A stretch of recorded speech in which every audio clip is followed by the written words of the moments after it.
Señor, gracias por tu palabra, Señor. Sin duda, eres fiel con nosotros. Gracias por no dejarnos, sino hablarnos y seguir edificándonos, consolándonos, transformándonos, porque lo necesitamos y porque tú eres bueno con nosotros. Que tu palabra no vuelva vacía esta noche. Muéstranos con tu palabra aquellas cosas que quieras revelar a nuestras vidas y también, Señor, danos entendimiento de ella. Como decía el salmista, abre nuestros ojos para ver las maravillas de tu ley. En el nombre de Jesús, amén. Bueno, pues vamos a iniciar un nuevo libro. La semana pasada estuvo por acá el pastor Manín. Entonces, Manín, así se llama, es Rodrigo realmente, tú sabes, Rodrigo Reyes. ¿Sabías eso? Bueno, se llama Rodrigo Reyes, pero es Manín, pues, para los cuates, ¿verdad? Por aquí estuvo compartiéndonos la semana pasada este capítulo 2, verso 28 al 32 de Joel, pero también vieron todo el 3, ¿verdad? Entonces él nos habla mucho acerca del desenlace de Joel, que prácticamente tiene que ver con ser llenos del Espíritu, ¿verdad? Y hoy vamos a iniciar este libro de Amós, que más o menos está conectado históricamente con Joel, en el sentido de que es más o menos en la misma época en la que se escribió este libro. ¿Okay? Entonces, nada más como datos generales para poder entrar al estudio de Amós, pues obviamente el autor es Amós. Ahí dice en el verso número 1 las palabras de Amós, ¿verdad? Entonces el autor es él, el profeta. Algunos saben por el texto que lo escribió más o menos por el año 763 antes de Cristo, y es un poquito antes de que el imperio asirio cobrara fuerza, porque tú sabes que el imperio asirio llegó a un clímax de poder, ¿no? En el cual ahí fue donde ya cautivó a los israelitas, pero esto fue un poquito antes. Ajá. Y durante esta época estaba reinando el rey Jeroboam II sobre el reino de Israel, que es la parte norte de Israel, y mientras tanto estaba reinando en el sur el rey Usías o Azarías, ¿ok? Entonces es un poquito antes del cautiverio asirio. Y Jeroboam II no es el mismo de la división del reino de Israel que ocurrió en Primero de Reyes 12. Este Jeroboam II fue mucho después, casi 2 siglos después, y este fue hijo de Joás, es otro Jeroboam, ¿ok? Y ahorita vamos a conocer un poquito la historia de este hombre porque tiene todo que ver con el mensaje de hoy, ¿no? Bueno, ¿y de qué habla en sí Amós? Amós habla, es un mensaje que habla de justicia social, ¿ah? Porque resulta que este hombre era un hombre que vio en el pueblo de Israel en la necesidad del pueblo en contraste de la opulencia y riqueza de los gobernantes de aquella época.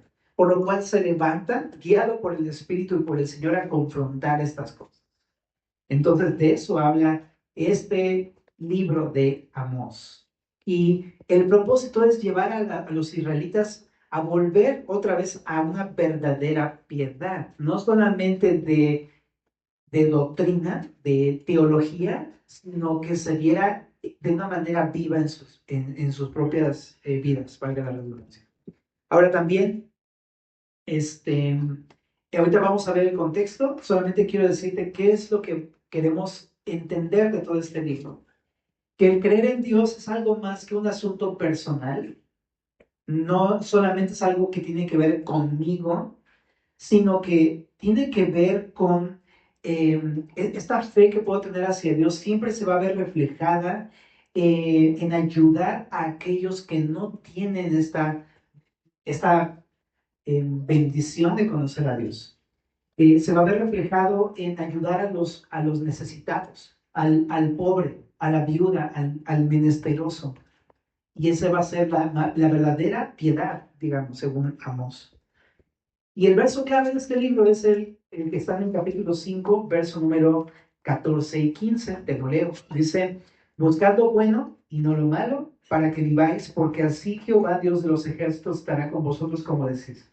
Aborreced el mal y amad el bien, y estableced la justicia en juicio. Quizá Jehová, Dios de los ejércitos, tendrá piedad del remanente de José. ¿Te das cuenta? Nos llama a hacer el bien. Tiene que ver con ya dejar de hacer el mal hacia los demás, sino ayudar a los demás. Tiene que ver con justicia social. Pero lo vamos a ir viendo en el transcurso del libro para que quede un poquito más claro, por supuesto.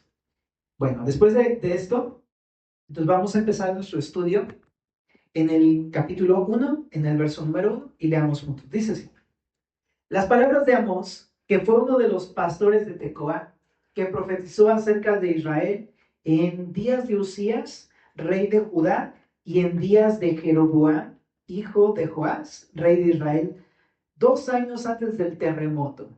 ¿Okay? Entonces aquí nos ubica en un contexto, ¿verdad? Aquí nos dice exactamente que este hombre fue el escritor y que lo escribió, fue un pastor de Tecoa, dice aquí. O sea, era su oficio, él cuidaba ovejas. También en el capítulo 7, verso 14, vamos a ver cómo también era un campesino. Entonces, era una persona humilde económicamente. O sea, no era un rey, no era un gobernante, no era alguien con poder. No, era un campesino. ¿Ok? Entonces, esto es importante, porque precisamente es eso lo que lo llevó a ver el gran el problema que existía en Israel en ese entonces. En ese entonces estaban reinando 2 reyes, te decía. Te decía que estaba reinando Usías, que es Azarías, en el reino del sur, Judá. Y estaba reinando Jeroboam II, hijo de Joás, en el norte de Israel, que es Israel. Ajá. Pero especialmente Jeroboam II, lo puedes encontrar su historia en Segundo de Reyes 14, era un rey malvado, que hacía las cosas malas delante de los ojos de Dios. Vamos para allá a Segundo de Reyes 14, familia.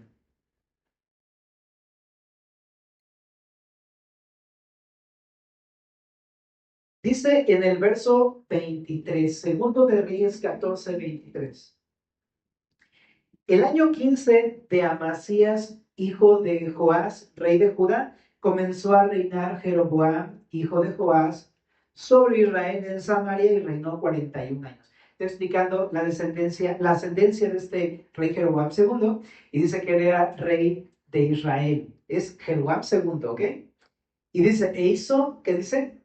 Lo malo ante los ojos de Jehová, y no se apartó de todos los pecados de Jeroboam, hijo de Nabat, el que hizo pecar a Israel. Lo que está diciendo es que este hombre, a lo mejor a la vista de todos, hizo cosas muy exitosas y muy buenas y muy piadosas, pero ante los ojos de Dios no. Este hombre ante los ojos de Dios hizo cosas terribles como las hizo en su época 2 siglos antes un hombre que también, por cierto, se llamaba Jeroboam, que era Jeroboam primero, el que dividió a Israel, ¿no? Que se fue Jeroboam para el norte y Roboam para el sur, Primera de Reyes 12.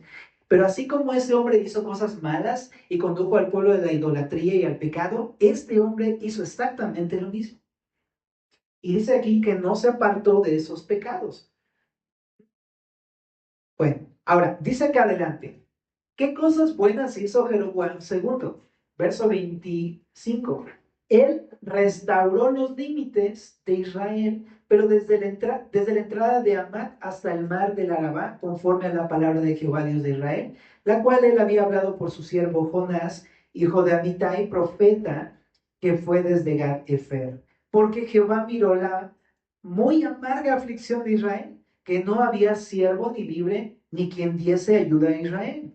Y Jehová no había determinado raer el nombre de Israel de debajo del cielo. Por tanto, lo salvó por mano de Jeroboam, hijo de Joás. Los demás hechos de Jeroboam y todo lo que hizo y su valentía y todas las guerras que hizo y cómo restituyó al dominio de Israel a Damasco y Amar, que habían pertenecido a Judá, no está escrito en el libro de las crónicas de los reyes de Israel. Y durmió Jeroboam con sus padres, los reyes de Israel, y reinó en su lugar Zacarías su hijo. Bueno, aquí hay algo muy importante, porque dice que este hombre restauró a Israel en su época. En esa época, Israel se había portado muy mal, pero muy mal, y Dios permitió que los invadieran muchos pueblos alrededor, muchos pueblos. Entonces, había perdido su poder, había perdido su influencia a nivel internacional, había perdido una buena reputación, muchas cosas. Y los demás pueblos los oprimían, de manera que ellos estaban totalmente en aflicción por esta opresión. Pero Dios usó a este hombre, Jeroboam, un hombre así, malo, lo usó para librar al pueblo. Y lo usó de manera increíble porque en esta época volvió a conquistar todos aquellos territorios que le había perdido por su pecado. Ujú. Y debido a esa mano de Dios que estuvo con él, recuperó la tierra y aparte se hizo de muchísimas riquezas. Se volvió un hombre muy poderoso, Jeroboam II. Y tenía, pues despojó a todas esas naciones. Entonces todo ese botín se lo quedaron ellos, se volvieron súper ricos, muy prósperos. Era una época donde creció el imperio de Israel nuevamente. Entonces eran sus mejores momentos, ¿ok? Y es en este contexto en donde empieza a hablar Amós. Es un contexto en donde había una prosperidad en época de Israel. Había una expansión imperial. Y Jeroboam, te digo, tenía riquezas para botar para arriba. Tenía, por lo tanto, ¿no? Imagínate, tuvo la victoria, recuperó la tierra, todo el pueblo lo alababa, Jeroboam, ¿no? También tenía comodidad, porque pues era el rey que nos dio libertad, entonces pues todo el mundo lo trataba bien y no le faltaba nada, tenía la comodidad, ¿no? Entonces imagínate un rey que es demasiado poderoso, demasiado rico, con todas las comodidades, pero había un problema, que este profeta llamado Amós era un pobre campesino que trabajaba la tierra, era un pastor de ovejas. Y se llegó a dar cuenta del gran contraste social que había en la tierra de Israel. Mientras ellos estaban trabajando y ahora sí que sudando la gota gorda y muchas personas del pueblo de Israel pasaban mucha necesidad y mucha opresión y muchas injusticias, los dirigentes políticos tenían todas las riquezas, todas las comodidades, todos los bienes, mientras oprimían al pueblo. ¡Qué duro! O sea, Amós, de alguna manera, no sé si te ha pasado en tu vida, ¿no? Que tú estás pasándola terriblemente mal, ¿no? Estás sufriendo necesidades, estás pasando momentos duros de veras, y estás viendo cómo otros se sientan en sus mesas a publicarle a todo el mundo lo bien que les va. Y están dando cuenta que tienen toda clase de comodidades y toda clase de bienes y todo les va súper bien y wow, ¿no? Y visten la mejor ropa y tienen el mejor trabajo y el mejor carro y tú estás así de no tengo ni para un pan. Y tú te pones a pensar, eso está bien. Y tú te das cuenta, no está bien. Y este hombre, Amós, levanta la voz guiado por Dios para denunciar el terrible contraste, porque esto que pareciera algo bueno, realmente es algo muy malo en el pueblo de Israel. De alguna manera, si pudiéramos parafrasear a lo mejor parte del tema en general de Amós, es como, hey, no es justo que tú trates a tus hermanos israelitas de esa manera cuando somos un mismo pueblo, hermanos entre nosotros, y también al igual que ustedes, Dios nos libró de la esclavitud de Egipto. ¿Por qué hay esa injusticia si Dios nos ha llamado a ser un pueblo? Cuando Amós ve esto, no lo soporta y va a denunciar al rey Jeroboam II esas cosas tan terribles que está haciendo y que muy probablemente ni se da cuenta que está haciendo. Y también a Usías, que es el rey del sur. Así que, bueno, estas cosas van generalmente enfocadas en el reino del norte, ¿no? A Jeroboam. Y dice que estas cosas ocurrieron en 2 años antes del terremoto. Entonces, evidentemente, la carta de Amós se escribió después del terremoto. Y desde que terremoto hay históricamente el registro de un gran terremoto en la Tierra, en ese lugar de la Tierra, en el año 763, dicen los historiadores. Entonces concuerda completamente con la fecha que propone aquí Amós.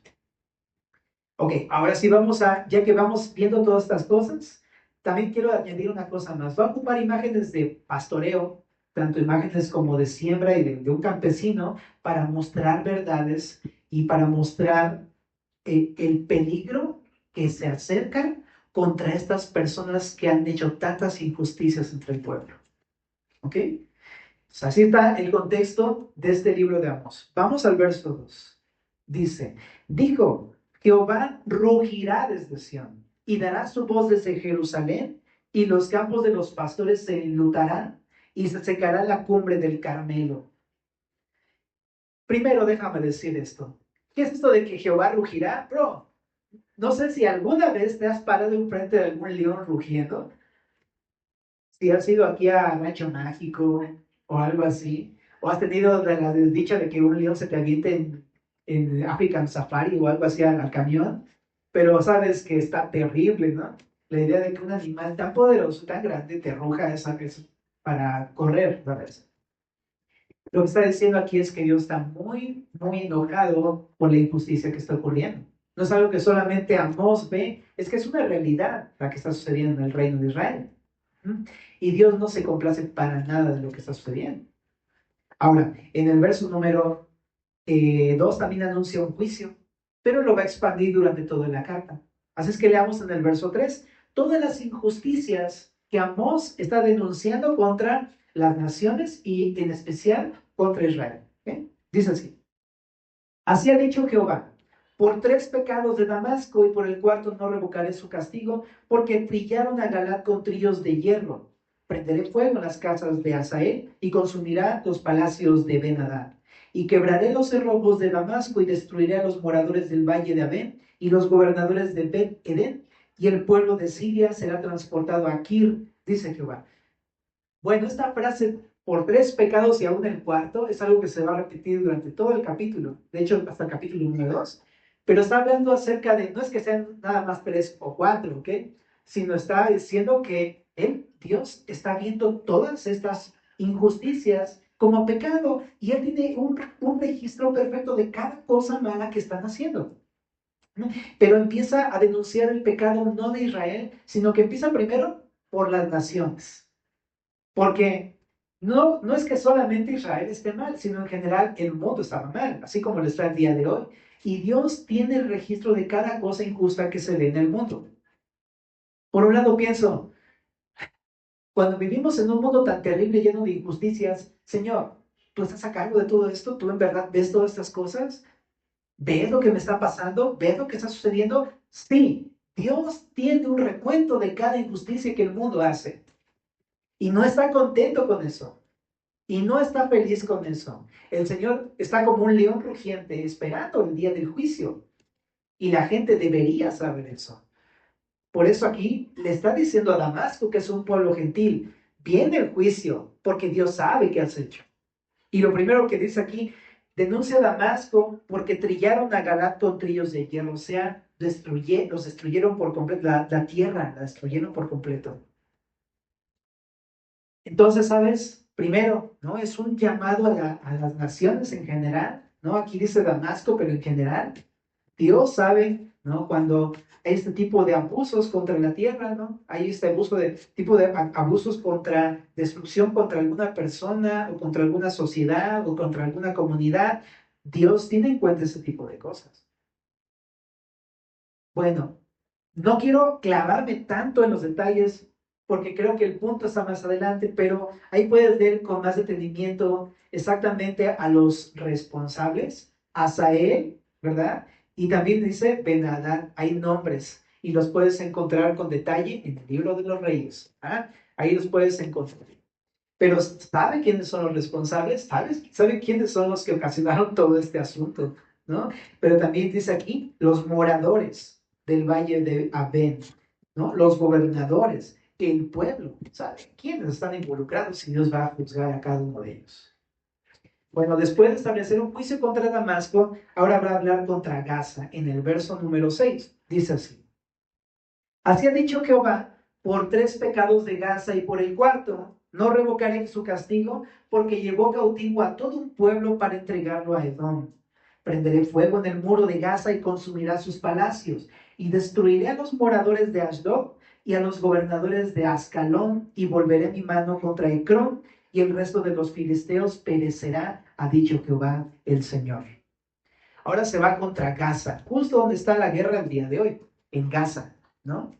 Y algunos podrían situar esta situación en el presente, de hecho. Algunos piensan que todo esto que está pasando con el ataque contra Gaza es realmente un juicio de Dios, que ya estaba prescrito. Y ven, en esto que está sucediendo el cumplimiento de Amós capítulo número 1, verso número 6, ¿sabías? Así algunos judíos lo interpretan.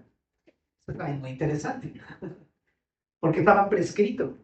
Pero, de todas maneras, si no fuera así, muchas veces los de Gaza, que son identificados como filisteos, atacaron a Israel.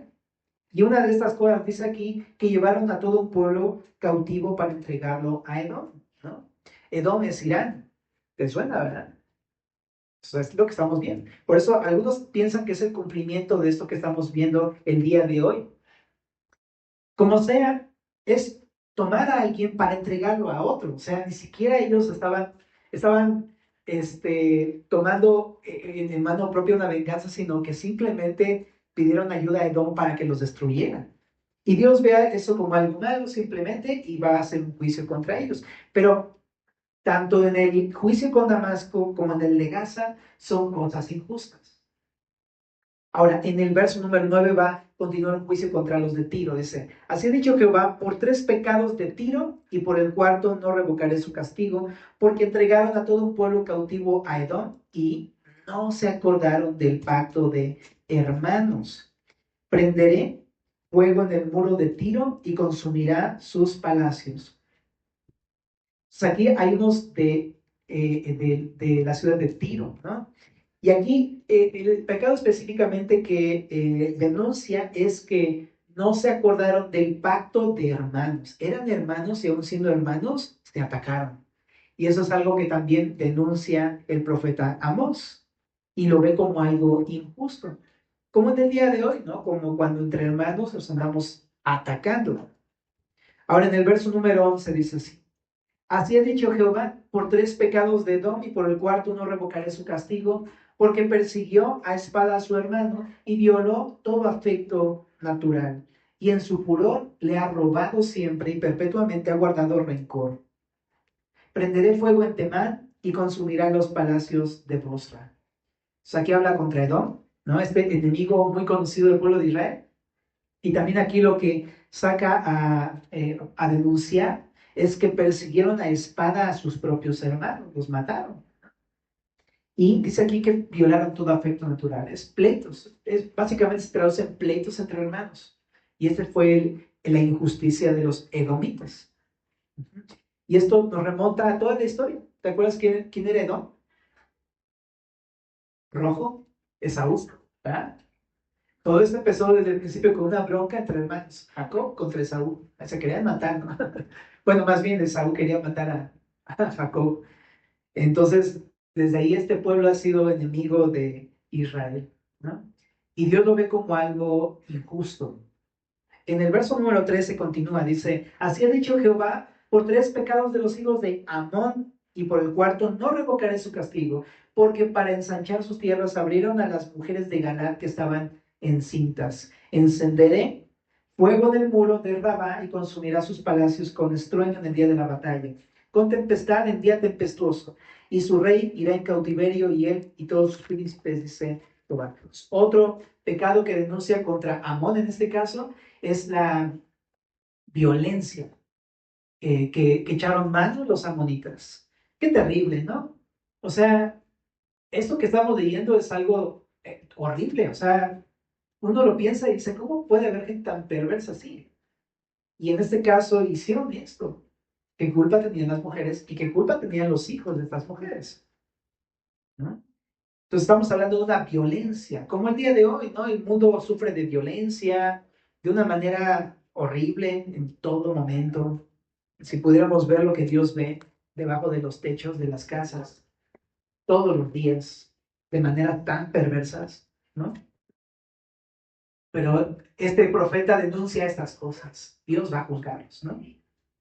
Capítulo 2, verso número 1. Así ha dicho Jehová, por 3 pecados de Moab, y por el cuarto no revocaré su castigo, porque quemó los huesos del rey de Edom hasta calcinarlos. Prenderé fuego en Moab, y consumirá los palacios de Keriot, y morirá Moab con tumulto, con estrépito y sonido de trompeta, y quitaré el juez de en medio de él. y mataré con él a todos sus príncipes, dice Jehová. Bueno, sí, el rey de Edom no era muy buena persona que digamos, pero no correspondía al pueblo matarlo de una manera tan deshonrosa, porque al final de cuentas, al ser un gobernante, era puesto por Dios. Romanos 13 nos dice que no hay una persona que esté puesta en un puesto de gobierno que no sea puesta por parte de Dios. Entonces, aunque sí había hecho lo malo, no le correspondía a ellos deshonrar su cuerpo de esta forma al momento de morir. Entonces, eso es lo que Dios ve como injusto en este caso. El juicio es de Dios, no del hombre, ¿no? Entonces, como el día de hoy, cuando una persona creyendo que hace justicia por mano propia. Y eso también es injusticia. Aunque uno pensaría que es algo justo, realmente es algo injusto. Como el clásico Robin Hood. Ah, que qué justiciero, le robaba a los ladrones. Eso es también injusticia. Es que Robin Hood también era Robin Hood. ¿Okay? Entonces, justicia social, en el sentido de por mano propia, es totalmente un pecado. Dios lo ve como algo injusto. Y también va a juzgar a aquellos que hacen estas cosas en las naciones. Verso número 4, porque aquí vamos llegando al punto al que quiere llegar a unos. Así ha dicho Jehová, por 3 pecados de Judá y por el cuarto no revocaré su castigo, porque menospreciaron la ley de Jehová y no guardaron sus ordenanzas y les hicieron errar sus mentiras, en pos de las cuales anduvieron sus padres. Prenderé por tanto fuego en Judá, el cual consumirá los palacios de Jerusalén. Esto se está poniendo muy personal, porque de repente uno pensaría, ay, sí, qué terribles naciones. Las naciones han hecho cosas terribles, muerte, violencia, robos, injusticias de todo tipo, sí, que los juzgue Dios. Pero aquí en esta sección, Dios empieza a poner el reflector en el reino del sur, en Judá, que es el pueblo de Dios. Y entonces empieza ahora a reprenderlos a ellos. También, así como las naciones, ellos han cometido injusticias. No han sido muy diferentes a las demás naciones, sino que ellos también han cometido injusticias. Y lo que está diciendo es, también van a ser juzgados. Y luego se empieza a poner esto. A mí de pronto pienso en esto, que no por el hecho de que seamos parte de un pueblo de Dios, y lo digo como cristianos, significa que Dios no nos vaya a pedir cuentas las injusticias que hayamos hecho. Aún dice la Biblia que el juicio empezará por la casa de Dios. Y que todos nosotros, al creer en Jesús, vamos a ser los primeros en ser llamados a cuentas. Entonces, el hecho de ser cristiano no significa que podamos vivir una vida de injusticia, porque Dios nos va a llamar a cuentas por eso. Evidentemente, el creyente genuino no va a ser llamado a condenación, pero sí va a ser llamado a cuentas por lo bueno o malo que haya hecho en el cuerpo, dice Pablo en Corintios. No está bien como cristianos entonces hacer cosas injustas. Ser cristiano no nos da permiso de hacer cosas injustas. Hemos sido perdonados por Cristo en su gracia y misericordia, pero no podemos darle lugar a una vida injusta. En ese sentido, y hablando de las demás naciones, no podemos hacer violencia a otros. No podemos vivir vidas de mentira, que hagan justicia por mano propia. No podemos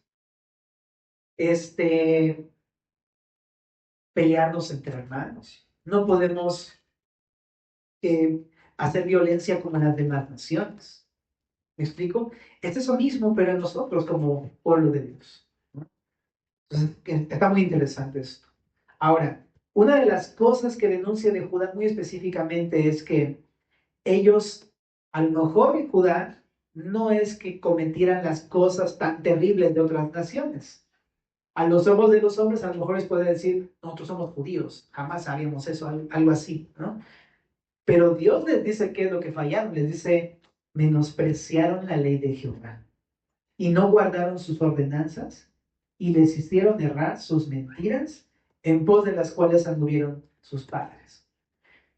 Básicamente el punto es, ustedes también son igual de malvados e injustos que las demás naciones al no guardar las ordenanzas de Dios. Ese es el pecado que denuncia contra Judá. Ahora, si lo puedo traducir un poquito a nuestras vidas, ¿no? Si de repente pensamos, ay, nosotros no hacemos las cosas tan terribles que hacen la gente de afuera, ajá, pero guardamos los mandamientos de Dios. De repente nos creemos muy justos o mejores que los de allá afuera, pero realmente a veces nos damos cuenta que no lo somos, porque no hacemos lo que Dios dice. O menospreciamos la ley de Dios, ¿no? Simplemente. Y aquí es donde también creo que es bueno recapitular, ¿no? Somos totalmente injustos, igual que los demás, cuando no obedecemos al Señor. Otra vez, no es que vayamos a la condenación del fuego eterno, ¿verdad? Pero es eso, a veces no entendemos que está muy mal también, ¿verdad? Es más, quizás está peor, porque conocemos a Dios y conocemos su palabra y aún así desobedecemos al Señor. Bueno, pero entonces, qué importante. Ahora vamos con el punto central de este capítulo, leamos en el verso 6. Dice, así ha dicho Jehová, por 3 pecados de Israel y por el cuarto no revocaré su castigo, porque vendieron por dinero al justo y al pobre por un par de zapatos. Pisotean en el polvo de la tierra las cabezas de los desvalidos y tuercen el camino de los humildes, y el hijo y su padre se llegan a la misma joven, profanando mi santo nombre. Sobre las ropas empeñadas se acuestan junto a cualquier altar, y el vino de los enlutados beben en la casa de sus dioses. ¿Qué están diciendo? De repente son tantas cosas que son difíciles de asimilar de un golpe, pero de lo que está diciendo es que ellos precisamente viven en opulencia, muchos de los del pueblo, especialmente los líderes del pueblo, gobernantes y así, el rey Jeroboam, Usías, viven en opulencia, pero en vez de ver la pobreza y la necesidad de sus mismos hermanos del pueblo de Israel, no solamente olvidan su pobreza, sino más allá, oprimen al pobre e incluso le quitan sus derechos legales en juicios. No los defienden en un juicio. Mira, vamos a ver algunos de los detalles en el verso 6. Vendieron por dinero al justo. O sea, están vendiendo a sus propios hermanos. Esto era un pecado denunciado en el Antiguo Testamento. No podían vender como esclavo a uno de sus hermanos y lo hacían, ¿por qué crees? Por el dinero. Puro dinero. Se trata de eso. Ahora también dice aquí, y al pobre por un par de zapatos. O sea, ni siquiera los venden. O sea, lo venden por cualquier cosa. Significa que no valoran la vida de sus hermanos. Los tienen por cualquier cosa. Por un par de zapatos, dice. Los tienen como cualquier cosa, ¿no? No se dan cuenta, te digo, no solamente no ven la necesidad del pobre, sino que lo usan para obtener lo que ellos quieren. Es horrible lo que están haciendo. También aquí se pisotean en el polvo de la tierra las cabezas de los desvalidos. Pues es una imagen fuerte, ¿no? O sea, están ya abatidos, pero les pasan encima, ¿no? Al pobre y al necesitado, al desvalido, el que no puede hacer nada, le pasan encima. Dice, tuercen el camino de los humildes, habla acerca de crímenes o abusos legales en juicios. Pues obviamente, ¿no? Tuercen con tal de acusarlos, ganarles el juicio, sacarles la lana, es lo que hacen. Dice en el verso número 7 también que cometen adulterio de manera, inmoralidades de manera muy promiscua, ¿no? Y dice, el hijo y el padre se llegan a la misma joven, ¿no? Profanando mi santo nombre. Son inmoralidades perversas que ni las naciones lo ven como algo bueno, ¿no? Para las naciones es algo abominable y también, obviamente, para Dios. Y dice aquí en el verso 8, sobre las ropas empeñadas se acuestan junto a cualquier altar. O sea, despojan al pobre de sus prendas. Porque cuando tú debías algo, pues empeñabas como garantía para pagárselo, ¿no? Te dejo mi vestidura para que, pues, préstame dinero y te lo pago en la siguiente quincena, ¿no? Pero lo que hacían es que se las quedaban y despojaban al pobre porque pues obviamente no podía pagárselas. Había una ley en el Antiguo Testamento donde tenías que regresarle al pobre su prenda si no podía pagar, algo así. Pero ellos se las quedaban y no se las quedaban para taparse, sino se quedaban con esas prendas para ponerlas en el piso y para adorar a sus ídolos. Entonces, aparte que despojaban al pobre, las usaban para algo terrible, ¿no? Para adoración a ídolos. En el verso 8 también dice, el vino de los enlutados beben en la casa de sus dioses. Igual, ¿no? El vino no es como el de ahora, ¿no? Sino que hablaba de una bebida que muy probablemente era con mucha menos cantidad de alcohol que en la época del día de hoy, sino que más bien era como una bebida común, ¿no? Como agua como una bebida, no sé, kombucha o algo así. ¿Alguien conoce la kombucha? Como algo así más como digestivo, que más como el uso que se tiene el día de hoy para embriagarse. Bueno, también en esa época se usaba para embriagarse, ¿no? Pero el punto está en que se la quitaban al necesitado y la bebían en la casa de sus dioses. Todo eso es un abuso. Y en el verso número 9 dice, yo destruí delante de ellos al amorreo, cuya altura era como la altura de los cedros y fuerte como una encina, y destruí su fruto arriba y sus raíces abajo. Y a vosotros os hice subir de la tierra de Egipto y os conduje por el desierto 40 años para que entraseis en posesión de la tierra del amorreo. Y levanté de vuestros hijos para profetas y de vuestros jóvenes para que fuesen nazareos. ¿No es esto así? Dice Jehová, hijos de Israel. Mas vosotros disteis de beber vino a los nazareos y a los profetas mandasteis diciendo, no profeticéis. Pero lo que está diciendo el Señor es el contraste de la bendición que Él ha derramado en su pueblo y a pesar de eso, como ellos han sido tan rebeldes, tan abusivos. A pesar de que Dios no fue abusivo con ellos. Dios los sacó de Egipto, del abuso en el que se encontraban en Egipto, Dios los bendijo, los hizo subir, los condujo y los bendijo de manera abundante con la tierra prometida y todo eso. Y ellos en contraste abusan del pueblo y aparte hacen pecar a los mismos profetas. Dice, embriagan a los profetas, a los nazareos, ¿no? Los hacen embriagar, los conducen hacia el mal. Bueno, dice en el verso 13, pues he aquí yo los apretaré. Esa palabra significa los aplastaré en vuestro lugar, como se aplasta el carro lleno de caballos. Está diciendo, los voy a aplastar así como si les cayera un camión lleno de trigo encima. Y el ligero no podrá huir, o sea, el corredor veloz no podrá huir, y al fuerte no le ayudará su fuerza, ni el valiente librará su vida. El que maneja el arco no resistirá, ni escapará el ligero de pies, ni el que cabalga en caballo salvará su vida. El esforzado entre los valientes huirá desnudo aquel día, dice Jehová. Esa es la primera sección que nos toca ver el día de hoy, ¿no? Y bueno, lo que vamos a leer, vamos a simplemente tener algunas reflexiones importantes de ese texto. Resulta que este pasaje marca algo muy importante para nosotros, ¿no? Generalmente pensamos que los mejores tiempos son los tiempos cuando nos va bien y no nos falta nada. Un tiempo de prosperidad, incluso tenemos victoria espiritual, ¿no? Económicamente estamos bien, ¿no? Nos va bien, no nos falta nada. Es más, tenemos mucho más de lo que quisiéramos. Estamos muy cómodos y todo está increíble. Pero ¿sabes qué? Cuando hay prosperidad, la verdad es que se nos olvidan los demás. Esa es la realidad. Se nos olvidan los demás. La necesidad que tienen otras personas, porque yo mismo me encuentro muy cómodo en mis palacios. Y yo sí tengo todo, ¿no? Tengo comida de sobra, tengo a todos mis amigos, porque todos se te juntan cuando tienes lana, prosperidad. Todos salen contigo, tienes amigos, tienes compañía, tienes gente que te abrace. Y se te olvida toda la necesidad de los demás porque tú estás tan bien que todo el mundo es una cosa tan preciosa, ¿verdad? Y no puedes voltear hacia el pobre, no puedes ver la necesidad. Es más, aunque uno mismo haya salido de la misma miseria, ya ni siquiera te acuerdas de eso.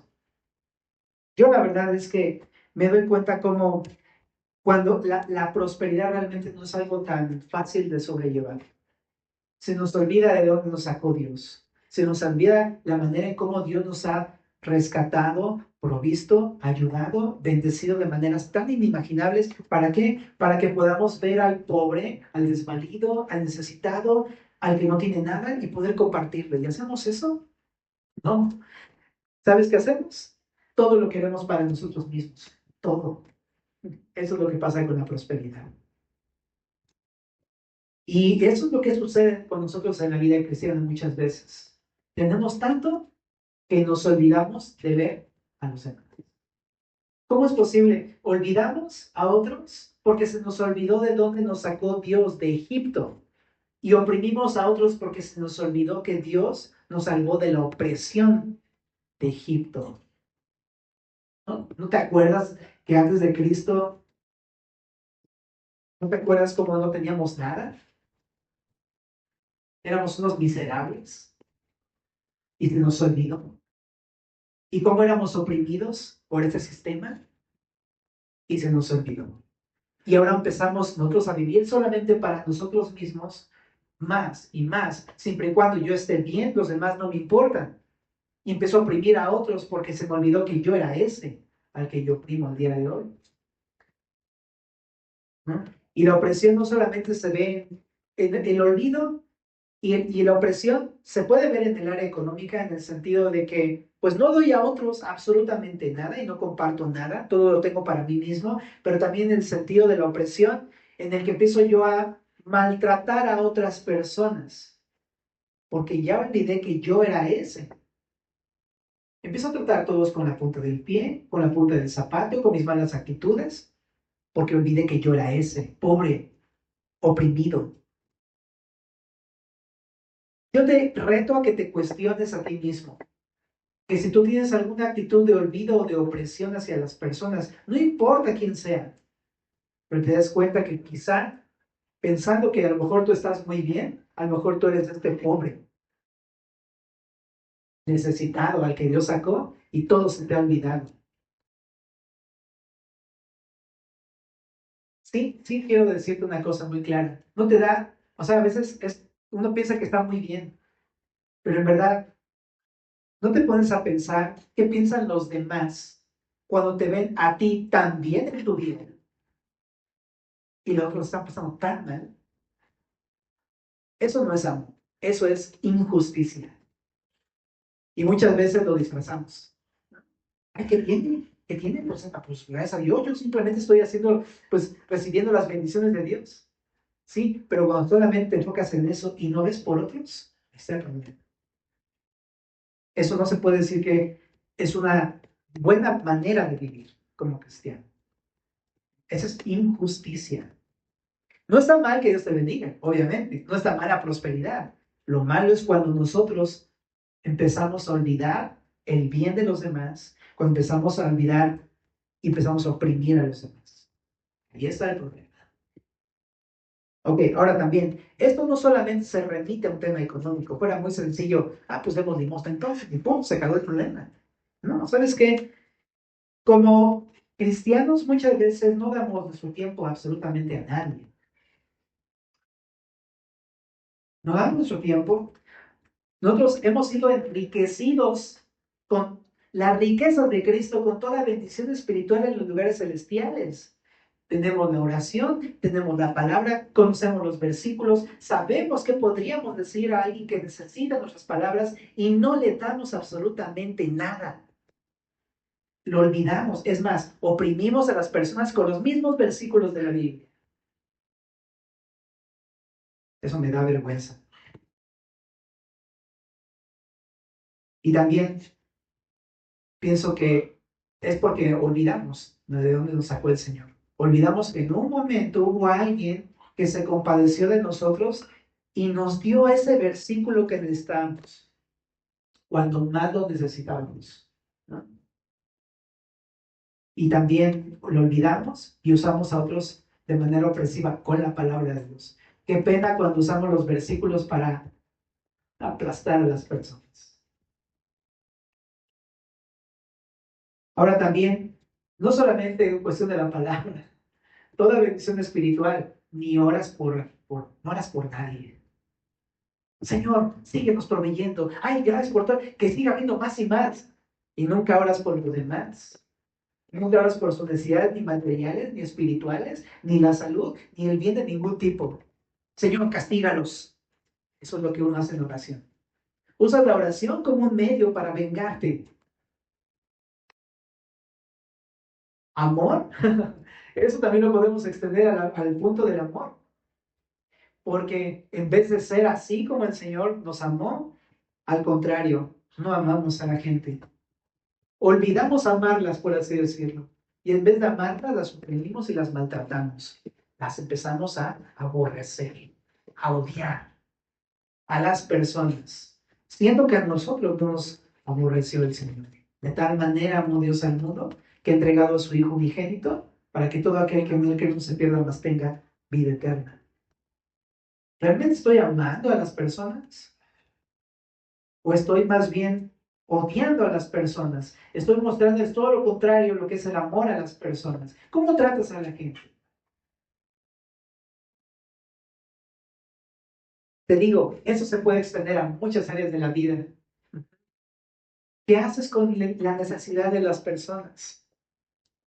¿Qué haces cuando ves a otros en necesidad económica, espiritual, emocional o de cualquier tipo? ¿Qué haces con esas personas? Si tú dices que eres cristiano, pero no ayudas a los necesitados, tu piedad es una falsa piedad. Mi piedad es una falsa piedad. Es una farsa. Y eso está muy confrontante porque yo me doy cuenta que muchas veces hacemos eso. Porque la verdadera piedad se traduce en amar al prójimo. Amar a Dios, obviamente, sobre todas las cosas, pero este libro de Amós está enfocado en si has recibido este amor de Dios y amas a Dios, vas a amar al prójimo. Pero si no hay esto en nuestra vida, es una falsa piedad. Por lo tanto, déjame cerrar este capítulo de esta manera. Este libro es un reto para ti y para mí. Que nos arrepintamos de esa falsa piedad. Que ora, ¿no? Que dice que cuánto ama la gente. Ay, yo me sé muchos versículos. Y no, sí, el pobre y el necesitado. Y sabemos todos los principios de la palabra, pero oprimimos y olvidamos a la gente, maltratamos a la gente, no nos interesamos más que por nosotros mismos. Somos iguales que los líderes judíos. Estamos llamados a arrepentirnos de nuestra calidad de cristianos. ¿Ok? No pongas tu carita triste.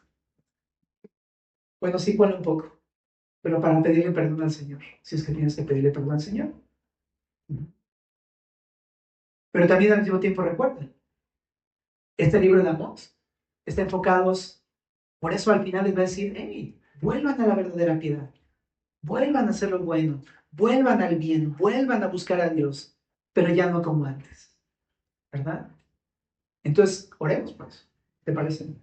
Señor, te damos gracias por este libro de Amós, Señor, que es realmente necesario para nosotros, Señor. Muchas veces hemos visto, hemos dicho muchas cosas que a nosotros están bien, pero realmente a tus ojos están terribles, Señor.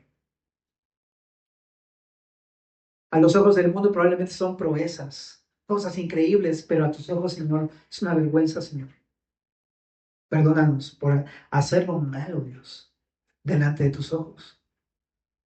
Al no ver por el necesitado, Señor. Al no amar a las personas. Al no suplir sus necesidades, Señor. Al mantenernos en una vida tan indiferente y tan egoísta, Señor. Perdónanos, Señor, y límpianos como tu familia, porque yo estoy seguro que esto no nos lo es para condenación, sino para arrepentimiento, Señor. Muéstranos estas áreas en nuestras vidas en donde estamos mal, en donde necesitamos poder ver nuestra maldad y avergonzarnos nosotros mismos de lo que estamos haciendo, Señor. Revélanos estas cosas, límpianos con la confianza de que en ti hay perdón y hay misericordia para el corazón necesitado, humilde y contrito, Señor. En el nombre de Jesús.